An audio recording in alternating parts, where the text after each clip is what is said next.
Hello students, आज के lecture में हम डिस्कस करने जा रहे हैं सल्फोनामाइड, जो कि फर्स्ट एंटीबायोटिक है जो किसी इन्फेक्शन को ट्रीट करने के लिए यूज की गई। इससे पहले मैंने एक लेक्चर एंटीबायोटिक का कॉमन बनाया हुआ है, जिसमें मैंने एंटीबायोटिक से रिलेटेड जितने भी मैकेनिज्म पॉसिबल हैं वो सारे उसमें डिटेल में आपको बताए हुए हैं। तो आप पहले उस वीडियो को देख सकते हैं, उसका लिंक मैं आपको डिस्क्रिप्शन बॉक्स में दे दूंगी ताकि आपका कॉन्सेप्ट क्लियर हो जाए। तो जब आप एंटीबायोटिक पढ़ने जाएंगे तो आपके अंदर अलग लेवल का कॉन्फिडेंस रहेगा। ठीक है, आपको सारा कुछ आपको लगेगा मुझे आता है। तो अभी हम बात कर रहे हैं सल्फोनामाइड की। तो सल्फोनामाइड बेसिकली, जो मैं पहले भी कह चुकी हूँ, ये फर्स्ट एंटीबायोटिक है। ठीक है, सबसे पहले क्या हुआ था, हमारी एक प्रोंटोसिल नाम की एक डाई थी जो कि माइस में आपका स्ट्रेप्टोकोकल इन्फेक्शन को ट्रीट करने के लिए यूज की गई। ठीक है, तो वहां से साइंटिस्ट को लगा कि भाई अगर माइस में ये डाई इतनी इफेक्टिव है, इन्फेक्शन को ठीक कर दे रही है, तो इसका मतलब ये ह्यूमन में भी यूज हो सकती है। तो उस पर फिर रिसर्च होनी स्टार्ट हुई। तो देखो एग्जैक्टली क्या हुआ। डाई का नाम क्या है? प्रोंटोसिल। पूछ लिया जाता है एग्जाम्स में, याद रखिएगा, कॉम्पिटेटिव एग्जाम में बेसिकली। तो ये प्रोंटोसिल जो डाई है, जब रिसर्च हुई तो पता चला कि ये बॉडी में जाके किसमें कन्वर्ट होती है? सल्फानिलामाइड। सल्फानिलामाइड आपका एक कंपाउंड है, उसमें ये कन्वर्ट होती है। और ये सल्फानिलामाइड ही है जो इसके फार्माकोलॉजिकल एक्शन के लिए रिस्पॉन्सिबल है, यानी कि जो एंटीबायोटिक इफेक्ट आ रहा है वो सल्फानिलामाइड की वजह से है। ठीक है, यहां तक समझ में आया। अब क्या हुआ, सल्फानिलामाइड का स्ट्रक्चर निकाला गया, क्योंकि भाई अगर पता चल रहा है कि किसी कंपाउंड की वजह से एंटी बैक्टीरियल एक्टिविटी आ रही है, इसका मतलब उस कंपाउंड में मॉडिफिकेशन करके हम और भी ज्यादा एक्टिविटी को इनहांस कर सकते हैं, है ना। तो क्या हुआ, पहले इसका स्ट्रक्चर आपका निकाला गया। इसका स्ट्रक्चर क्या है? देखो, बेंजीन रिंग, सल्फोमोइल ग्रुप होता है, SO2 NH2 नीचे फर्स्ट पोजीशन पे, और फोर्थ पोजीशन में है NH2 ग्रुप। ठीक है, 1 2 3 4 इस तरह से नंबरिंग दी जाएगी। ये स्ट्रक्चर निकल के आया कि सल्फोनिलामाइड का स्ट्रक्चर ये है। अब क्या बात हुई कि इसी स्ट्रक्चर में मॉडिफिकेशन के थ्रू, कहाँ पे मॉडिफिकेशन हुआ? फोर्थ नंबर पे जो ये N दिख रहा है आपको, नाइट्रोजन है ना अमाइनो ग्रुप का, इस पे मॉडिफिकेशन हुआ। कोई नए नए फंक्शनल ग्रुप आके यहाँ पे जुड़े और उसकी वजह से हमें डिफरेंट सल्फा ड्रग्स मिली। सल्फा ड्रग्स क्यों? क्योंकि ये सल्फानिलामाइड, इससे ही सल्फा नाम आया। ठीक है, इस कैटेगरी की जितनी भी ड्रग हैं जो सल्फोनामाइड्स के अंदर आती है उन्हें हम सल्फा ड्रग बोल रहे हैं। अब यहाँ पे सल्फा क्यों बोल रहे हैं? क्योंकि ये सल्फामोइल ग्रुप है यहाँ पे, SO2 NH2। ठीक है, तो यहाँ पे मॉडिफिकेशन हुए, नए नए आपकी सब्स्टिट्यूशन हुए और हमें डिफरेंट टाइप की ड्रग्स मिली। जैसे कि आप देखोगे सल्फा एसिटामाइड है, सल्फा डायाजीन है, सल्फा डॉक्सिन है, सल्फा मिथॉक्साजोल है। लाइकवाइज बहुत सारी हमारे पास ड्रग है जो अभी हम डिस्कस करेंगे। ठीक है, वो पूरा क्लासिफिकेशन में आपका आ जाएगा। तो ये तो समझ में आया कि भाई कहाँ से ये एंटीबायोटिक का ओरिजिन कहाँ से हुआ है। ठीक है, और इसका स्ट्रक्चर में कभी आपसे आपका केमिस्ट्री पार्ट भी यहीं पे कवर होता है कि मेनली जो सब्स्टिट्यूशन कहाँ पे होता है आपका, फोर्थ नंबर पे जो N है, नाइट्रोजन है, यहाँ पे सब्स्टिट्यूशन होगा। ये H2 की जगह हटके आपके नए नए फंक्शनल ग्रुप जुड़ते रहेंगे और नई नई टाइप की आपकी ड्रग आपको मिलती रहेंगी, जिसकी पोटेंसी अलग होगी, फार्माकोकाइनेटिक प्रोफाइल अलग अलग होगी। जैसे आपको देखो सल्फा एसिटामाइड है, सल्फा एसिटामाइड देखो 30% वो आपकी आईज में ऑक्यूमुलेट होती है। जब आप सल्फा एसिटामाइड देते हो तो उसका ऑक्यूमुलेशन आई में बहुत ज्यादा था, तो इसीलिए उसे आईज के इन्फेक्शन में, यानी कि जो कंजक्टिवाइटिस होता है उसके ट्रीटमेंट में उसे यूज किया जाने लगा। तो समझ रहे हो, प्रोफाइल को आपका सब्स्टिट्यूशन की वजह से प्रोफाइल चेंज हुई और उस प्रोफाइल की वजह से ही उसे डिफरेंट ट्रीटमेंट में या डिजीज मैनेजमेंट में यूज किया जाने लगा। समझ में आ गया। अब देखो, जो सल्फा एसिटामाइड है, इसके ADR बहुत है। ठीक है, जो आपकी ये सल्फोनामाइड कैटेगरी की जो ड्रग्स है, इनके एडवर्स ड्रग रिएक्शन बहुत है, तो इसीलिए इसे अलोन यूज नहीं किया जाता है। इससे भी बहुत बेहतर ड्रग्स हमारे पास अवेलेबल है, एंटीबायोटिक हमारे पास अवेलेबल है, तो इसे अकेले तो यूज नहीं किया जाता है, लेकिन एट प्रेजेंट इसे कॉम्बिनेशन में जरूर यूज किया जाता है। ठीक है, कॉम्बिनेशन में मतलब किसी दूसरी ड्रग के साथ इसे मिला के आप यूज कर रहे हो। जैसे कि आपका आता है सल्फा मिथॉक्साजोल है। ठीक है, सल्फा मिथॉक्साजोल को हम क्या करते हैं, ट्राइमिथोप्रिम के साथ जोड़ देते हैं, जिस कॉम्बिनेशन को हम क्या बोलते हैं, कोट्रिमॉक्साजोल। ठीक है, मैं यहाँ पे मेंशन कर देती हूँ। जो हमारा एक ड्रग आती है सल्फा ड्रग, उसी को बता रही हूं मैं, सल्फा मिथॉक्साजोल, ये हमारी एक ड्रग है। ठीक है, यहाँ पे सब्स्टिट्यूशन से मिलती है, वो हम नहीं जाएंगे, वो केमिस्ट्री पार्ट है कि क्या सब्स्टिट्यूट हो रहा है। सल्फा मिथॉक्साजोल को जब हम ट्राइमिथोप्रिम मिथोप्रिम, ये भी हमारी एक ड्रग है। इसके साथ जब हम कॉम्बिनेशन में देते हैं, ठीक है, तो हमारा क्या होता है, ये यूज होता है हमारा डिफरेंट टाइप के जो बैक्टीरियल इन्फेक्शन होते हैं ना आपके, चाहे वो आपका, आप बोल सकते हो जैसे बैक्टीरियल डिसेंट्री हो रही है ना, एंट्राइटिस हो रहा है, एंट्रम में आपका जो इंटेस्टाइन है उसमें इन्फ्लामेशन हो रहा है या कोई इन्फेक्शन हो गया है, तो वहां पे हम इसे कॉम्बिनेशन को यूज करते हैं। और डिटेल में टाइफॉइड है, ठीक है, टाइफॉइड के केस में भी इसे यूज किया जाता है, तो टाइफॉइड के ट्रीटमेंट में, तो ये बहुत सारी जगह पे ये कॉम्बिनेशन यूज होता है। अभी इसके बारे में बाद में बात करेंगे। 5:1 का कॉम्बिनेशन होता है, ठीक है, 5 पार्ट सल्फामिथोक्साजोल का रहेगा, 1 पार्ट ट्राइमिथोप्रिम का रहेगा। ये बना के कौन सा, इसको क्या बोलते हैं इन दोनों के कॉम्बिनेशन को, कोट्रिमॉक्साजोल, जो कि नेक्स्ट लेक्चर में इसे हम डिटेल में देखेंगे, ठीक है, कोट्रिमॉक्साजोल, तो याद रखेंगे। नेक्स्ट आपका क्या है, एक और हमारा यूज होता है कॉम्बिनेशन, जैसे सल्फाडॉक्सिन है। सल्फाडॉक्सिन को क्या करते हैं हम, पायरीमिथामाइन के साथ कॉम्बाइन करते हैं। पायरीमिथामाइन एक दूसरी हमारी ड्रग है, इसके साथ आप इसे कंबाइन करो, और ये यूज होता है आपका मलेरिया के मैनेजमेंट में। जब एंटी मलेरियल ड्रग मैंने आपको पढ़ाई थी तो मैंने वहां पे इस कॉम्बिनेशन के बारे में बात की थी। तो ये अब ये समझ में आ गया कि इसे अकेले यूज नहीं करते, क्योंकि एडीआर्स बहुत हैं, इससे बेहतर ड्रग हमारे पास अवेलेबल है ना, तो इसलिए इसे कॉम्बिनेशन में जरूर यूज किया जाता है। तो दोनों कॉम्बिनेशन मैंने आपको मेंशन कर दिए, ठीक हो गया। अब इसके बाद जो बात आती है वो आती है इसके मैकेनिज्म ऑफ एक्शन की, कि भाई सल्फोनामाइड कह तो रहे हैं एंटीबायोटिक है, अब ये कैसे एक्ट करता है इसे हम समझने की कोशिश करेंगे, इसका पाथवे देखेंगे। जो मैंने स्टार्टिंग में आपसे बोला था कि जो कॉमन वीडियो है उसमें मैंने सारे पाथवेज पढ़ाए हुए हैं, ठीक है, वहां मैंने ये पाथवे भी पढ़ाया हुआ है आपको, वो इसलिए था ताकि ओवरव्यू आपके पास रहे, ठीक है। तो यहाँ पे चलिए उस पाथवे को हम डिटेल में देख लेते हैं। तो सल्फोनामाइड को देखते हैं कैसे ये काम करते हैं, ठीक है। अच्छा हाँ, एक और बात जो इम्पोर्टेंट है कि भाई जो सल्फोनामाइड है, ठीक है, सल्फोनामाइड को कॉम्बिनेशन में क्यों यूज करते हैं। तो सल्फोनामाइड अगर आप अकेले देखोगे ना तो ये क्या होते हैं, आपके बैक्टीरियोस्टैटिक होते हैं। बैक्टीरियोस्टैटिक क्या होते हैं भाई, बैक्टीरियोस्टैटिक क्या होते हैं, दो वर्ड आपने पढ़े होंगे, बैक्टीरियोस्टैटिक एंड बैक्टीरिसाइडल। दोनों में क्या वेरिएशन है, क्या डिफरेंस है। बैक्टीरियोस्टैटिक मतलब क्या होते हैं, जो बैक्टीरिया की ग्रोथ को रोकते हैं, रोक देंगे। स्टैटिक मतलब रोक देना किसी चीज को, ठीक है। और जबकि बैक्टीरिसाइडल क्या होते हैं, बैक्टीरिया को खत्म कर देने वाले। समझ में आ रहा है, किसी को रोकना खत्म करना, दोनों में डिफरेंस होता है ना। तो ध्यान में रखेंगे कि जो सल्फोनामाइड है वो बैक्टीरियोस्टैटिक है, तो इतने ज्यादा इफेक्टिव नहीं है।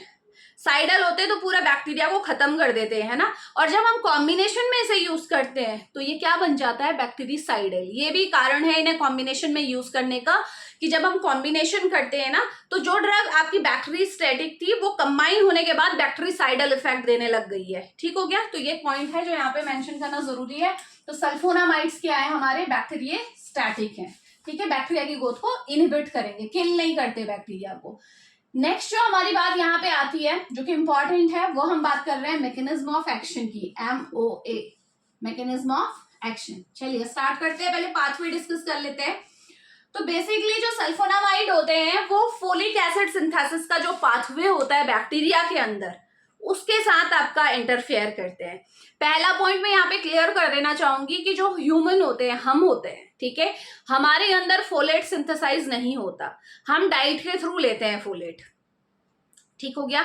तो इसका मतलब सल्फोनामाइड अगर हम ले रहे हैं तो हम पे कोई फर्क नहीं आने वाला, हमारी सेल्स पे कोई फर्क नहीं पड़ेगा, क्योंकि हमारी सेल्स में फोलिक एसिड बनता ही नहीं है, ठीक है। तो यानी कि जो हम सल्फोनामाइड लेंगे वो केवल बैक्टीरिया को टारगेट करेगा, बैक्टीरियल सेल को टारगेट करेगा। ये पॉइंट क्लियर हो गया।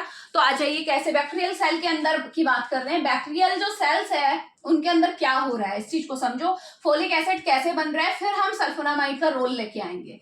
तो बैक्टीरियल सेल के अंदर हमारा क्या होता है, पाबा, पैरा अमीनो बेंजोइक एसिड, ठीक है, ये कंबाइन होता है टेरिडीन के साथ। टेरिडीन, ये दोनों मॉइटी जो हैं आपस में कंबाइन होंगी और क्या बनेगा हमारा, dihydropteroic acid. Dihydropteroic acid, P silent रहता है, ठीक है, इसमें बोलते हुए टेरिडीन। तो ये बना। अब इसके बाद जो डाइहाइड्रोटेरिक एसिड है ये तीसरी मॉइटी ग्लूटामेट के साथ कंबाइन होगा, ग्लूटामेट जो कि अमीनो एसिड है, इसके साथ कंबाइन होगा और क्या बना देगा आपका डाईहाइड्रोफोलिक एसिड बना देगा। अब ये डाईहाइड्रोफोलिक एसिड किस में कन्वर्ट हो जाएगा, टेट्राहाइड्रो, रिडक्शन होगा, टेट्राहाइड्रोफोलिक एसिड में कन्वर्ट हो गया।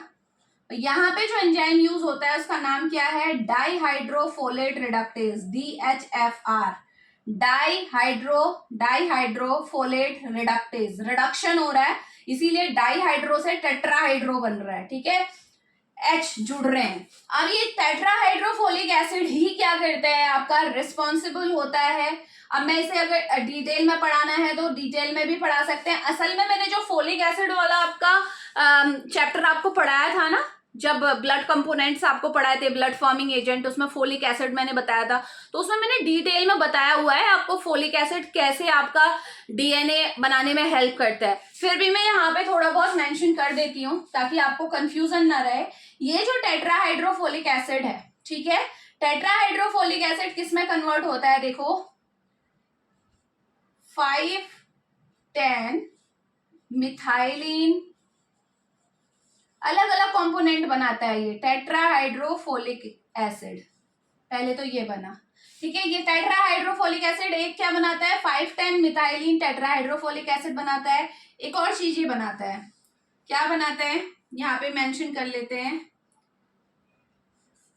N10, यानी कि 10 पोजीशन में जो N ग्रुप होगा ना उसमें क्या आएगा आपका फॉर्माइल टेट्राहाइड्रोफोलेट या फोलिक एसिड, ठीक है, ये बनाता है। अब देखो क्या होता है, जब ये आपका N10, पहले इसकी बात करते हैं, 5-10 मिथाइलिन टेट्राहाइड्रोफोलिक एसिड बनता है तो ये क्या होता है, ये वापस से कन्वर्ट हो जाता है किसमें, वापस से कन्वर्ट हो जाता है डाईहाइड्रोफोलिक एसिड में, ठीक है। इसके कन्वर्जन को देखते हैं किसकी प्रेजेंस में होगा, ये इस चीज को समझने की कोशिश करेंगे, ठीक है। टेट्राहाइड्रोफोलिक एसिड कर लिया, ठीक है, ये देखो ये फिर से किस में कन्वर्ट हो गया हमारा डाईहाइड्रो, ये रिवर्सिबल रिएक्शन होती है, डाईहाइड्रोफोलिक एसिड से बनता भी है और ये वापस से इसमें कन्वर्ट भी हो जाता है। तो जब ये वापस से डाईहाइड्रोफोलिक एसिड में कन्वर्ट होता है तो उसी टाइम हमारा देखो क्या होता है, डीऑक्सीयूरिडाइलेट, जो हमारी सेल्स के, जो बैक्टीरिया की सेल के अंदर प्रेजेंट है, डीऑक्सीयूरिडाइलेट, थोड़ा सा कॉम्प्लेक्स मैकेनिज्म है, ठीक है, अच्छे मार्क्स लाने हैं, डिटेल में पढ़ना है तो ये आपको आना चाहिए। डीऑक्सीयूरिडाइलेट किस में कन्वर्ट हो जाता है आपका, डीऑक्सीथाइमिडाइलेट में कन्वर्ट हो जाता है, थाइमिडाइलेट में कन्वर्ट हो जाता है।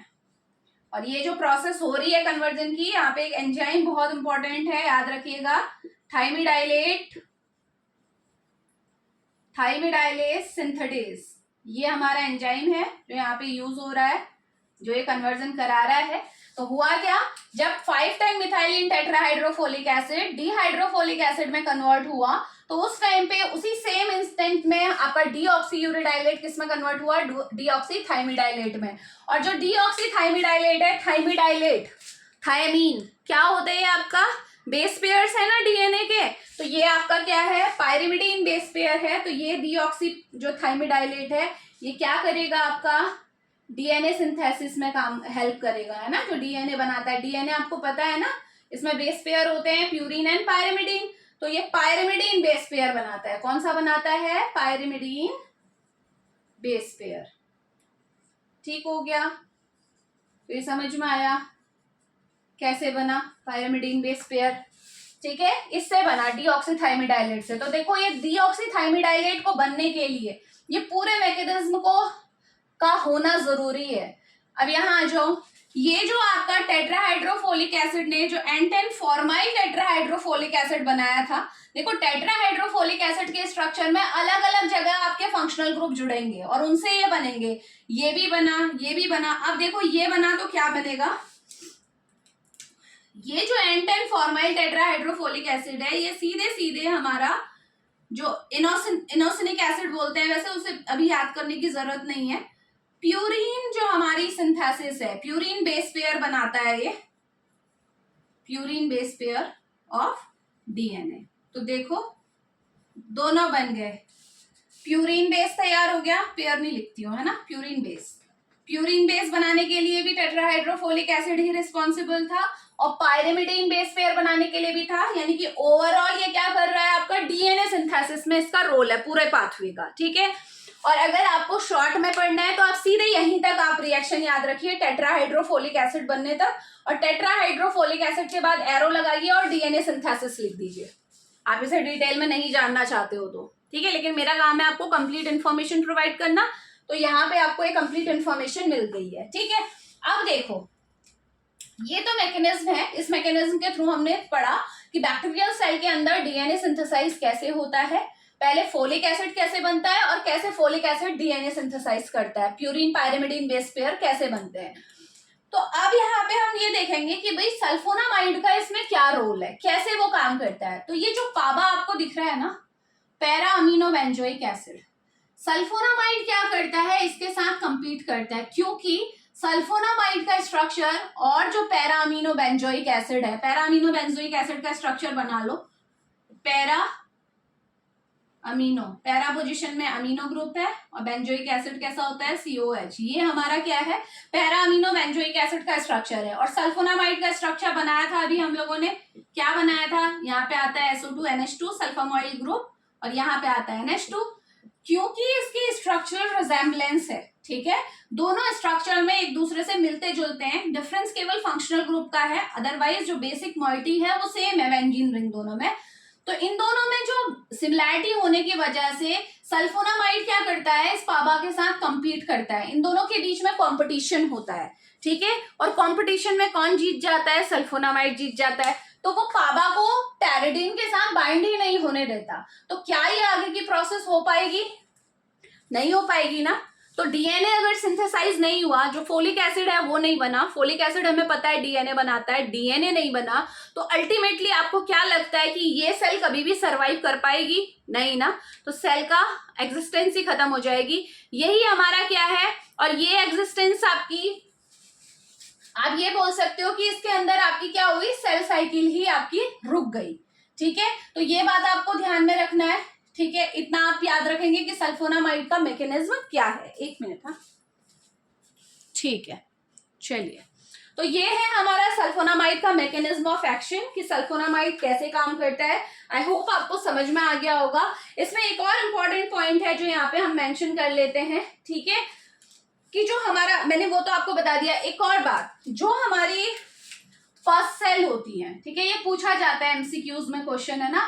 फर्स्ट सेल है और दूसरी आपकी कौन सी सेल्स आ गई आपकी, हाँ, जो हमारा टिश्यू एक्सट्रैक्ट होता है, ठीक है, फर्स्ट सेल और जो टिश्यू एक्सट्रैक्ट होता है, हमारे जो टिश्यूज होते हैं, अगर उसका आप एक्सट्रैक्ट आप ले रहे हैं, ठीक है।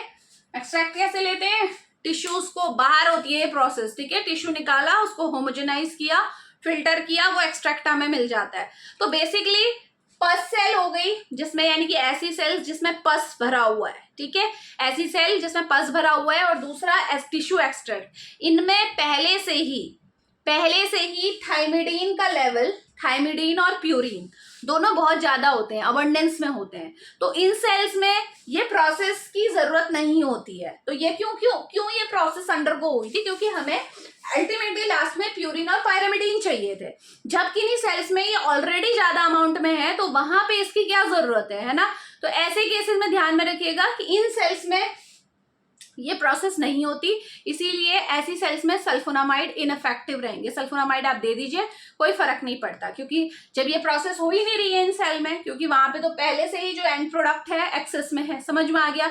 दूसरा एक और रीजन यहाँ पे दिया जाता है कि जो पस सेल्स होती है, पस सेल्स में पाबा बहुत ज्यादा होता है, और पाबा का लेवल ज्यादा होने की वजह से, मैंने बोला ना, सल्फोनामाइड पाबा से कंपीट करता है। और कंपटीशन का मैंने एंजाइम्स आपको पढ़ाए थे।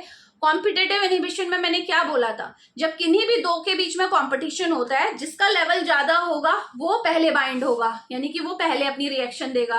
तो यहाँ पे भी पस सेल्स के अंदर पाबा का लेवल ज्यादा होता है। तो अगर आप सल्फोनामाइड दे भी रहे हो तो पाबा इतना ज्यादा है कि उसे हटा पाना मुश्किल है, ठीक है। तो वो फाइनली आपकी रिएक्शन आगे को बढ़ेगी ही बढ़ेगी। तो यानी कि आप कह सकते हो कि जो सल्फोनामाइड है वो पस सेल्स में और टिश्यू एक्सट्रैक्ट दोनों में आपकी इनएफेक्टिव है, कोई फर्क नहीं पड़ने वाला। और दोनों ही मैकेनिज्म मैंने आपको बता दिए क्यों, ठीक है। तो चलिए, ये हो गया आपका कंप्लीट। इसके बाद आ जाते हैं, चलो फार्माकोकाइनेटिक्स थोड़ी सी देख लेते हैं। ठीक है, 1 by 1 सारे एंटीबायोटिक्स हमें कवर करने हैं, ठीक है।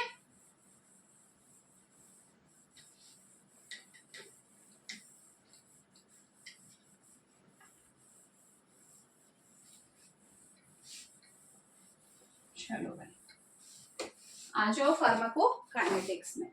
फार्माकोकाइनेटिक क्या है इस चीज को समझते हैं। सल्फोनामाइड की फार्माकोकाइनेटिक, फार्माकोकाइनेटिक होती क्या है, फार्माकोलॉजी पढ़ रहे हो, फार्माकोकाइनेटिक पता होना चाहिए क्या है, एडीएमई है ना। क्या बोलते हैं हम, what body does to the drug, drug body के साथ क्या कर रहा है वो फार्माकोडायनामिक है, और बॉडी ड्रग के साथ क्या कर रही है वो क्या है, फार्माकोकाइनेटिक है, ठीक है। तो बॉडी क्या कर रही है ड्रग के साथ, एब्जॉर्प्शन करवा रही है, डिस्ट्रीब्यूशन करवा रही है, मेटाबॉलिज्म करवा रही है, एक्सक्रीशन करवा रही है, समझ में आता है ना। चलिए इतना तो पता होना ही चाहिए। एब्जॉर्प्शन ध्यान में रखेंगे कि अगर एब्जॉर्प्शन की बात करते हैं तो ये क्या होता है आपका, कंप्लीटली एब्जॉर्ब हो जाता है from GIT, completely absorbed from GIT, जो गैस्ट्रोइंटेस्टाइनल ट्रैक्ट है, यानी कि जब आप सल्फोनामाइड को ओरली लेते हैं तो इसका पूरी तरह से ये एब्जॉर्ब हो जाता है, बहुत फास्ट एब्जॉर्प्शन होता है सल्फोनामाइड्स का, ठीक है। डिस्ट्रीब्यूशन की बात करेंगे तो बहुत वाइड डिस्ट्रीब्यूशन है, यानी कि जब एक बार ये सल्फोनामाइड हमारे ब्लड में चला जाता है तो ये बॉडी के डिफरेंट टिश्यूज में जाके क्या हो जाता है आपका, डिस्ट्रीब्यूट हो जाता है, ठीक है। वाइड डिस्ट्रीब्यूशन है, डिस्ट्रीब्यूशन इसी को बोलते हैं। अगर आपके डिफरेंट टिश्यूज में इसका डिस्ट्रीब्यूशन हो रहा है तो इसका मतलब प्लाज्मा में, ब्लड में इसका लेवल क्या आएगा, कम आएगा। ये तो समझ में आता है ना इतना कॉन्सेप्ट। मेटाबॉलिज्म की बात करेंगे, मेटाबॉलिज्म होता है लीवर में, और कौन सी प्रोसेस के थ्रू होता है, एसिटाइलेशन के थ्रू होता है, एसिटाइलेशन। मेटाबॉलिज्म के पाथवे मैंने पढ़ाए थे, उसमें आपने पढ़ा होगा एसिटाइलेशन। तो ये बेसिकली क्या है, इसमें एसिटाइलेशन की प्रोसेस होती है, जो आपका सल्फोनामाइड है उसका एसिटाइलेशन हो जाएगा और आपका वो अपने इनएक्टिव मेटाबोलाइट में कन्वर्ट हो जाएगा और एक्सक्रीट हो जाएगा। एक्सक्रीशन ध्यान में रखेंगे यूरिन में ही होता है, ठीक है। एक्सक्रीशन कहाँ होता है, यूरिन में होता है। और एक्सक्रीशन की बात ध्यान में रखिएगा, तो एक्सक्रीशन यूरिन में हो रहा है तो इसका मतलब किडनी के थ्रू हो रहा है, और इसमें तीनों पाथवेज के थ्रू होता है। तीन एक्सक्रीशन में मैंने आपको पढ़ा रखा है ना, क्या क्या चीजें होती है, glomerular filtration, tubular secretion, tubular reabsorption. तो ये तीनों प्रोसेस के थ्रू एक्सक्रीट होता है, ध्यान में रखिएगा, तीनों प्रोसेस के थ्रू इसका एक्सक्रीशन होता है via kidney in the form of urine. तो ये हमारी क्या है, इसकी काइनेटिक है, जो थोड़ा बहुत आपको आइडिया होना चाहिए, ठीक है। ये आपके वैसे काम आती है एग्जाम्स में, कॉम्पिटेटिव एग्जाम्स में ज्यादा नहीं पूछा जाएगा। हाँ ये हो सकता है कि मेटाबॉलिज्म पूछ लें कि एसिटाइलेशन की प्रोसेस के थ्रू होता है, इंपॉर्टेंट है, ध्यान रखो, ठीक है। इसके बाद फार्माकोकाइनेटिक हमारी कंप्लीट हो गई। इसके बाद हम बात करते हैं एडीआर्स के बारे में, ठीक है। फिर यूजर्स देख लेंगे। चलिए एडवर्स ड्रग रिएक्शन देखते हैं, 1 by 1 सारे एडीआर्स को समझेंगे। एडवर्स ड्रग रिएक्शन, तो सबसे पहला एडीआर है आपका क्रिस्टलूरिया। क्रिस्टलूरिया, क्रिस्टलूरिया मतलब यूरिन में क्रिस्टल्स का आना, ठीक है। मैंने पहले आपको बताया था कि शायद अभी हमने डिस्कस नहीं किया, ये क्या करता है, जो एसिडिक जो पीएच होता है ना उसमें ये क्रिस्टल्स बनाना स्टार्ट कर देता है। सल्फोनामाइड की फार्माकोकाइनेटिक में आप ऐड कर सकते हो कि ये क्या करता है, एसिडिक यूरिन के कांटेक्ट में जैसे ही आता है तो क्रिस्टल्स बनने स्टार्ट हो जाते हैं, ठीक है। तो ये इसका एडीआर है। आपको पता है ना हमारी यूरिन भी क्या होती है, स्लाइटली एसिडिक होती है। तो इसको अगर ठीक करना है तो हम क्या कर सकते हैं, एल्कलाइन कुछ भी फ्लूइड दे सकते हैं। अगर यूरिन का पीएच आप एल्कलाइन कर दोगे तो ये प्रॉब्लम खुद ब खुद रेक्टिफाई हो जाएगी। समझ में आ रहा है, क्रिस्टलूरिया बहुत इंपॉर्टेंट है, और किस वजह से हो रहा है, आपका एसिडिक पीएच की वजह से हो रहा है, due to acidic pH of urine. Next हमारे पास है स्टीवन जॉनसन सिंड्रोम, बहुत पूछे जाते हैं भाई एडवर्स रिएक्शन से रिलेटेड एमसीक्यूज, आपके कॉम्पिटेटिव एग्जाम्स में बहुत पूछे जाते हैं। स्टीवन जॉनसन सिंड्रोम तो बहुत बार आया है, ठीक है। Steven Johnson syndrome, Steven Johnson syndrome कुछ नहीं है, ये हमारी एक हाइपर सेंसिटिविटी रिएक्शन है, हाइपर सेंसिटिविटी रिएक्शन, ठीक है। अब हाइपर सेंसिटिविटी रिएक्शन है तो ये कैसे आपकी नॉर्मल हाइपर सेंसिटिविटी से अलग है। इस केस में क्या होता है, जो स्टीवन जॉनसन सिंड्रोम है इसमें आपका बेसिकली क्या होता है, आपका फ्लू लाइक सिम्टम्स आने स्टार्ट हो जाते हैं। जैसे नॉर्मल फ्लू होता है ना, उसमें जो सिम्टम्स आते हैं वही इसमें आने स्टार्ट हो जाते हैं। जो आपकी स्किन है और म्यूकस मेम्ब्रेन सबसे ज्यादा अफेक्टेड होती है। स्किन में आपके क्या होते हैं, ब्लिस्टर्स बनने लग जाते हैं। ब्लिस्टर्स समझते हो ना, स्किन में आपके क्या होंगे, छाले से पड़ने लग जाएंगे, उसके अंदर फ्लूइड भर जाएगा, तो उसी को हम ब्लिस्टर्स बोलते हैं। अब ये ब्लिस्टर्स क्या होते हैं, धीरे धीरे ड्राई होने लगते हैं और फिर वो वाली स्किन आपकी शेड हो जाती है, निकल जाती है। मतलब इसमें अगर हाइपर सेंसिटिविटी हो रही है तो इसे ट्रीट होने में काफी दिन लग जाते हैं, ये पूरी प्रोसेस होने में, कि ब्लिस्टर बनेंगे, ड्राई होंगे, स्किन शेड होगी, स्किन शेड होने के बाद नई स्किन वहां पे आएगी, है ना। तो ये आपका क्या है, स्टीवन जॉनसन सिंड्रोम है, जो कि एक हाइपर सेंसिटिविटी रिएक्शन है of skin and mucous membrane, दोनों ही इसमें अफेक्टेड रहेंगे। ठीक है, तो ध्यान में रखिएगा। नेक्स्ट हमारे पास जो एडीआर है, जो इससे एसोसिएटेड है आपके सल्फोनामाइड से, वो क्या है, हेपेटाइटिस।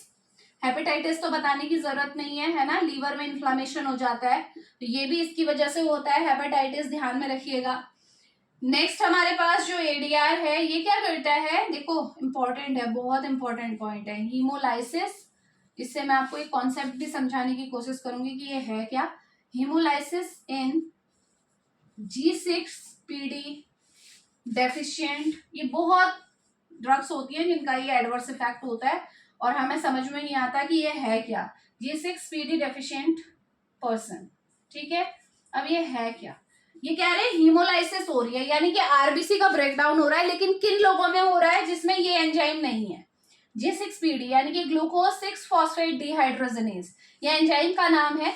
ये एंजाइम जिन लोगों में नहीं है उन्हीं में आरबीसी की हीमोलाइसिस हो रही है, सॉरी आरबीसी का ब्रेकडाउन हो रहा है in the presence of sulfonamide. तो समझते हैं थोड़ा सा G6PD का रोल। ठीक है, अदरवाइज इसके लिए मैं अलग से एक वीडियो जरूर बनाऊंगी क्योंकि बहुत इंपॉर्टेंट है। अभी मैं आपको शॉर्ट में समझा देती हूँ कि जो ये G6PD है, ठीक है, हमारी बॉडी में, आपको पता है मैं बायोकेमिस्ट्री आपको पढ़ा रही थी, उसमें मैंने आपको जिक्र भी किया था, हालांकि अभी हमने कवर नहीं किया है, वो हम आने वाले लेक्चर्स में जरूर करेंगे। तो हमने क्या बोला था कि जो ग्लूकोज होते हैं, ग्लूकोज बहुत सारे पाथवेज होते हैं जिससे हमारी बॉडी में ग्लूकोज का मेटाबॉलिज्म हो रहा है या फिर हमें एनर्जी मिल रही है ना।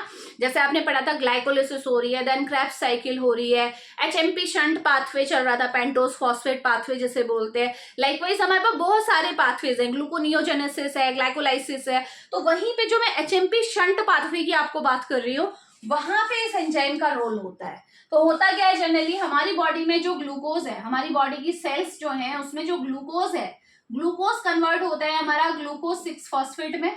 सबको पता है हेक्सोकाइनेज हमारा एंजाइम होता है जो कन्वर्जन कराता है, और जो ये ग्लूकोज 6 फॉस्फेट है ना, ये बनाता है 6 फॉस्फो ग्लूकोनो लैक्टोन। अब आप बोलोगे मैम ने क्या बता दिया, ये बता दिया HMP shunt pathway. Generally glycolysis में तो क्या होता है, ग्लूकोज 6 फॉस्फेट से फ्रक्टोज 6 फॉस्फेट बनता है और सो ऑन रिएक्शन आगे चलती है।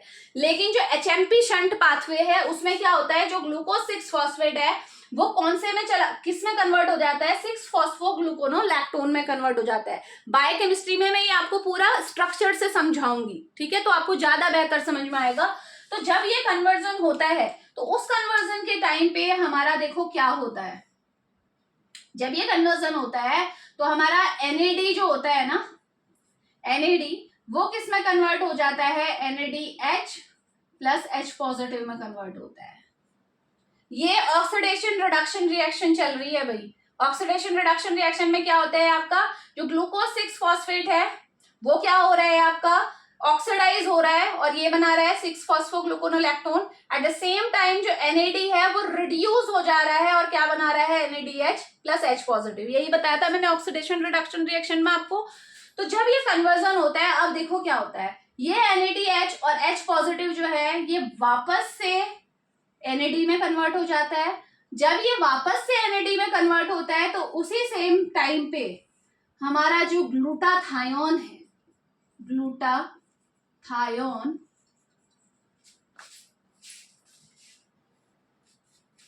ठीक है, ग्लूटाथायोन डाइसल्फाइड, ठीक है, डाइसल्फाइड किस में कन्वर्ट हो जाता है, ग्लूटाथायोन में। कंफ्यूज नहीं होंगे, बहुत इंपॉर्टेंट रिएक्शन है, जो अच्छे से समझना चाहते हैं उन बच्चों के लिए बहुत जरूरी है। तो ये जो ग्लूटाथायोन डाइसल्फाइड ग्लूटाथायोन में कब बदला, जब ये NADH प्लस H पॉजिटिव वापस अपनी ऑक्सीडाइज फॉर्म में आ गया। ठीक है, ये 2 हाइड्रोजन जो है वो इससे मिल गए और ये किस में कन्वर्ट हो गया, ग्लूटाथायोन में। और यहाँ पे जो एंजाइम यहाँ पे इन्वॉल्व होता है उसका नाम जरूर याद रखेंगे, क्या है उसका नाम, ग्लूटाथायोन परऑक्सीडेज।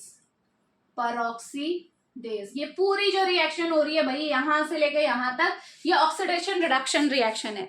एक दूसरे में ऑक्सीडाइज हो रहा है तो वो जो दूसरा इन्वॉल्व है वो दूसरे में रिड्यूस हो जा रहा है। ठीक है, यही होता है ऑक्सीडेशन रिडक्शन में।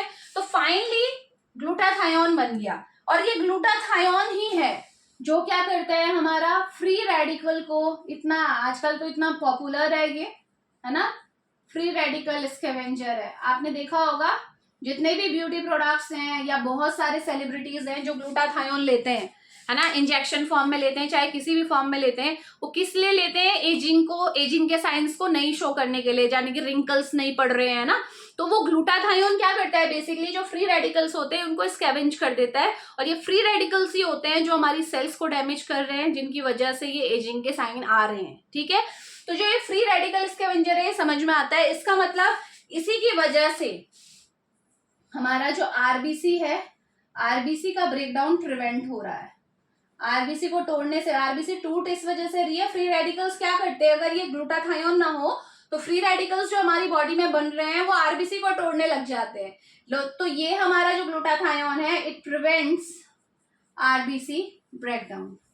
तो अब हमारा आरबीसी नहीं टूटेंगे। तो देखो आरबीसी को बचाने के लिए कितनी प्रोसेस चल रही है। ठीक है, तो ये हमारा कौन सा पाथवे मैंने आपको बताया, पेंटोस फॉस्फेट पाथवे, या फिर जिसे एचएमपी शंट पाथवे भी बोला जाता है।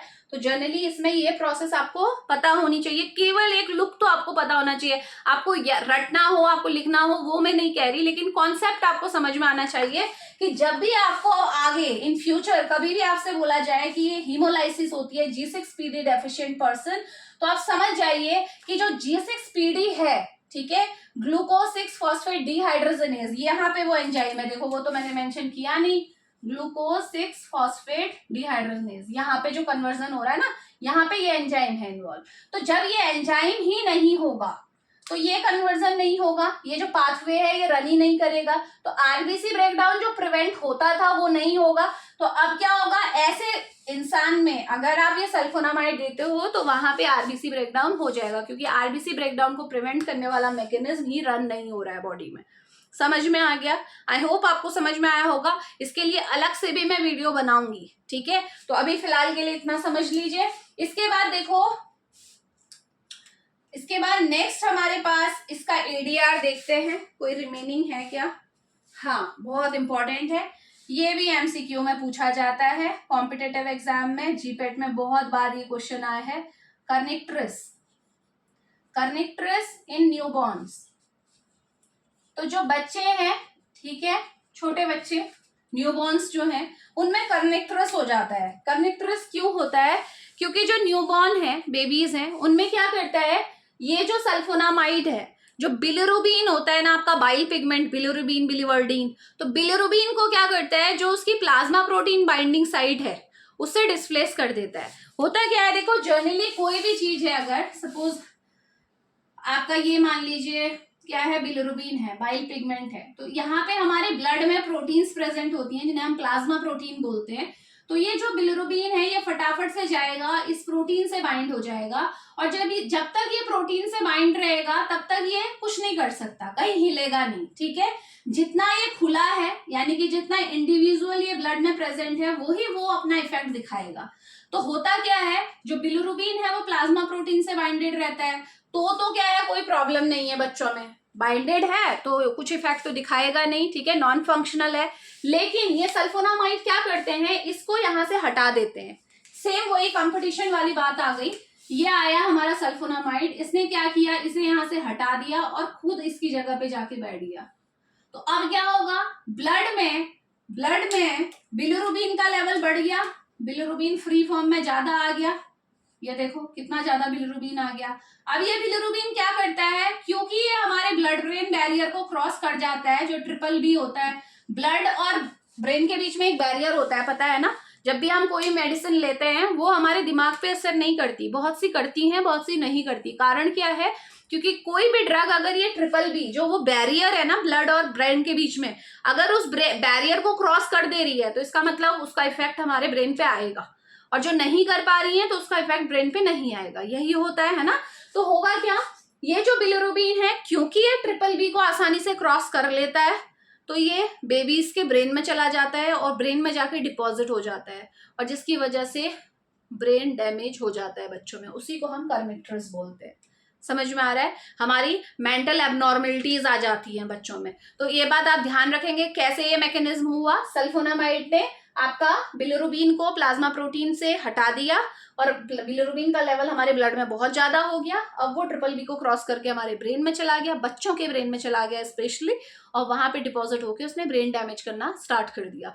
तो ये सारे एडवर्स इफेक्ट हैं ऑफ सल्फोनामाइड। आई होप आपको समझ में आ गए होंगे, सारे मैंने डिटेल में आपको बता दिए हैं।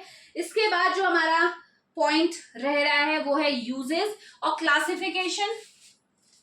जो है क्लासिफिकेशन तो देखो आपको खुद से करना चाहिए, ठीक है, उसमें ऐसा कुछ है नहीं जो मैं आपको समझा दूं, लेकिन फिर भी मैं आपको मेंशन जरूर कर दूंगी कि किस तरीके से क्लासिफाई किया जाता है ना। क्योंकि क्लासिफिकेशन में वही समझाने का कुछ नहीं होता, आपको जिस तरीके से जिस ट्रिक से आप किसी चीज को याद कर पा रहे हो आप अपनी ट्रिक अपने आप बनाइए, ठीक है। चलिए देखते हैं।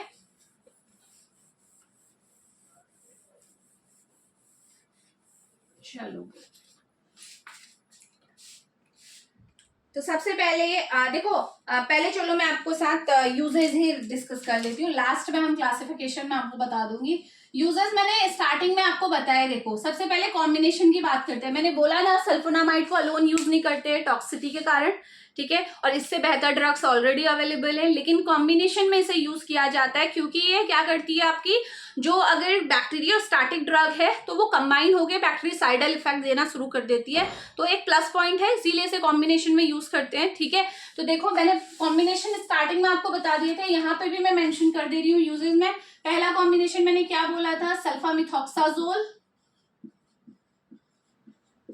प्लस ट्राइमिथोप्रिम, यानी कि ट्राइमिथोप्रिम के साथ जब इसे कंबाइन किया जाता है तो ये किस में यूज होती है, हमारी इन्फेक्शन के ट्रीटमेंट में यूज होती है। इन्फेक्शन कोई सा भी हो सकता है आपका, जो आपका एंट्रम का है, आपका इंटेस्टाइन का इन्फेक्शन है, नोकार्डियासिस बोलते हैं, नोकार्डियासिस वो भी एक आपका क्या है, इन्फेक्शन ही है, नोकार्डिया बैक्टीरिया की वजह से होता है, तो वहां पे आप इसे यूज कर सकते हो, ठीक है। वैसे बहुत सारे यूजेस हैं, टाइफाइड फीवर के ट्रीटमेंट में से यूज कर सकते हो, यूटीआई के ट्रीटमेंट में से यूज करते हैं, यूरिनरी ट्रैक इन्फेक्शन में, रेस्पिरेटरी ट्रैक इन्फेक्शन में भी इसे यूज किया जाता है, ठीक है। यूटीआई में तो बल्कि ये फर्स्ट लाइन थेरेपी है, यानी कि कोट्रिमॉक्साजोल सबसे पहले अगर यूटीआई का पेशेंट आ रहा है तो सबसे फर्स्ट जो प्रायोरिटी है वो इसी कॉम्बिनेशन को दी जाती है, ठीक है। वो मैं डिटेल में जब आपको नेक्स्ट क्लास में कोट्रिमॉक्साजोल पढ़ाऊंगी ना, इन दोनों के कॉम्बिनेशन को जो बोलते हैं, तो वहां पे मैं आपको बता दूंगी इसके कंप्लीट यूजेस। बट फिलहाल के लिए आपको समझ में आना चाहिए ये इन्फेक्शन के ट्रीटमेंट में यूज होता है ये, ठीक है, बैक्टीरियल इन्फेक्शन बेसिकली,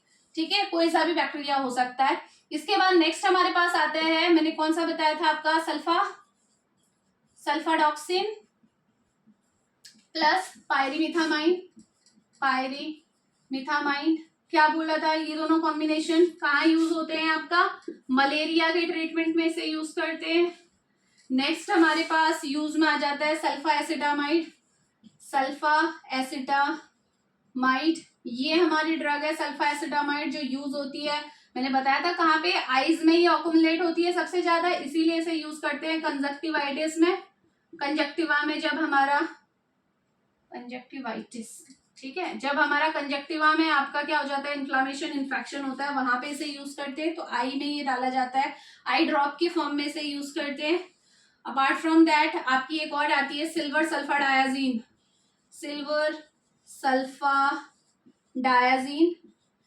सल्फाडायाजीन आपकी यूज होती है बर्न में। अगर आपका किसी को बर्न हो गया है तो बर्न में आपको पता है इंसान जब जल जाता है तो वहां पे इन्फेक्शन होने के चांसेस बहुत होते हैं, तो वहां पे आपका सिल्वर सल्फाडायाजीन आपके ऑइंटमेंट के फॉर्म में यूज होता है। इसके अलावा आपका मिफेनाइड भी होता है जो इसी कैटेगरी में आता है, वो भी इसी के लिए यूज होता है, ठीक है। सिल्वर सल्फाडायाजीन के साथ आप मिफेनाइड भी लिख लीजिए, ठीक। तो ये हमारे यूजेस हो गए, ठीक है। ये सारे यूजेस मैंने आपको बता दिए हैं। इसके बाद आ जाइए क्लासिफिकेशन में। तो क्लासिफिकेशन इसका किस तरीके से क्लासिफाई करते हैं देख लो।